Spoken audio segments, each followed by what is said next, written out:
Vous êtes né en 1945 à Grenoble. Oui. Comment est-ce que tout a commencé pour vous? Comment êtes-vous entré dans ce monde du music hall? Ah, tout à fait par hasard, parce qu'avant, ça s'appelait music hall et les variétés.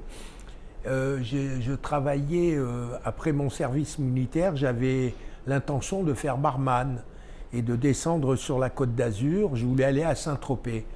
Et à court d'argent, je me suis dit, si la dernière voiture... J'étais en face, à Fréjus-Plage, en face d'un établissement qui était en réflexion, qui faisait boîte de nuit et restaurant. Et je me suis dit, si la voiture ne s'arrête pas en autostop, si la prochaine voiture ne s'arrête pas, je vais traverser, demander du travail. Elle ne s'est pas arrêtée.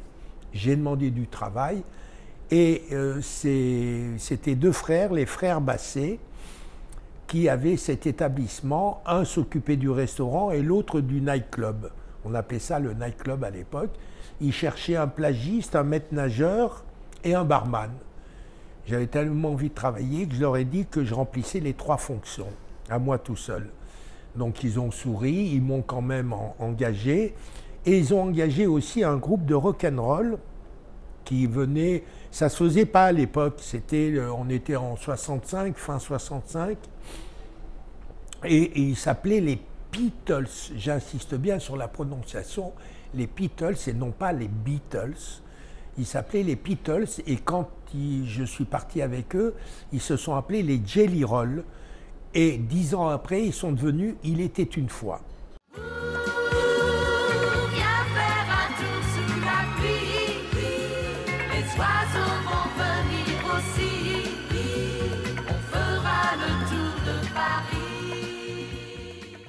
Je reviens en arrière, lorsqu'ils se sont mis à... Ils étaient là pour faire danser les gens, pour remplacer le disquaire à l'époque, ça s'appelait pas DJ, mais le disquaire. Et ils étaient là pour faire danser les gens 3/4 d'heure. Lorsque j'ai écouté une répétition, j'ignorais totalement la musique, hein, je revenais de Grenoble, de mon service militaire dans les montagnes, dans les chasseurs alpins. Et je me suis assis sur un tabouret pour écouter la répétition.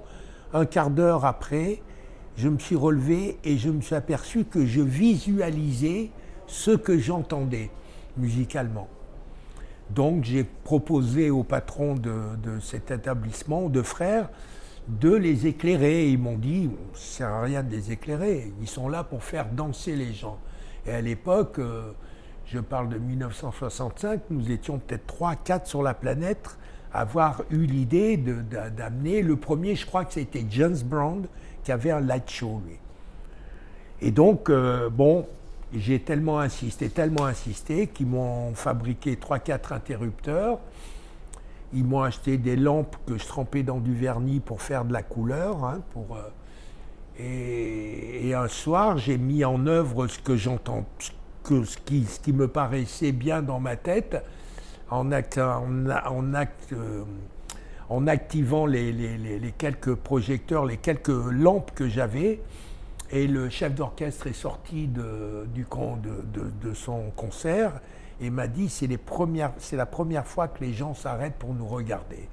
Donc je suis parti avec eux et voilà. Et après l'histoire a commencé ici. Et...